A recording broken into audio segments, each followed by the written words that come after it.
জামালপুর জেলার মাদারগঞ্জ উপজেলার ১ নং চর পাকেরদহ ইউনিয়নের ৫ নং ওয়ার্ড বিএনপির উদ্যোগে ঝাড়কাটা বালিকা উচ্চ বিদ্যালয় মাঠে জামালপুর ৩ মেলান্দহ মাদারগঞ্জ আসনে বিএনপি মনোনীত এমপি প্রার্থী মুস্তাফিজুর রহমান বাবুল এর পক্ষে ধানের শীষ প্রতীকে ভোট প্রার্থনা করে জনসভা অনুষ্ঠিত হয়েছে।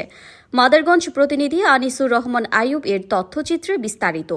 জামালপুর জেলার মাদারগঞ্জ উপজেলার ১ নং চর পাকেরদহ ইউনিয়নের বৃহত্তর ঝাড়কাটা এলাকার নিশ্চিতপুর সুকোনাই গোদাশিমুলিয়া ৫ নং ওয়ার্ড বিএনপির উদ্যোগে ঝাড়কাটা বালিকা উচ্চ বিদ্যালয় মাঠে জামালপুর ৩ আসনে বিএনপির মনোনীত এমপি প্রার্থী মুস্তাফিজুর রহমান বাবুলের পক্ষে ধানের শীষ প্রতীকে ভোট প্রার্থনা করে জনসভা অনুষ্ঠিত হয়েছে।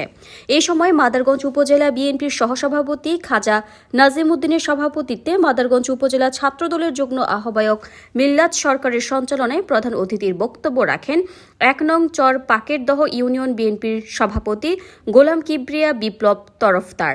এতে বিশেষ অতিথির বক্তব্য রাখেন ইউনিয়ন বিএনপির সহসভাপতি আনোয়ার হোসেন, চর পাকেরদহ ইউনিয়ন বিএনপির সহসভাপতি আব্দুর রাজ্জাক সরকার, সাংগঠনিক সম্পাদক সুবান ফকির, যুবদল নেতা শাহাদাত হোসেন, ২ নং ওয়ার্ড বিএনপির সভাপতি আব্দুল সুবান ফকির, ৪ নং ওয়ার্ড বিএনপির যুগ্ম সাধারণ সম্পাদক ইন্তেজ আলী, ৫ নং ওয়ার্ড বিএনপির যুগ্ম সাধারণ সম্পাদক মুকুল মিয়া প্রমুখ।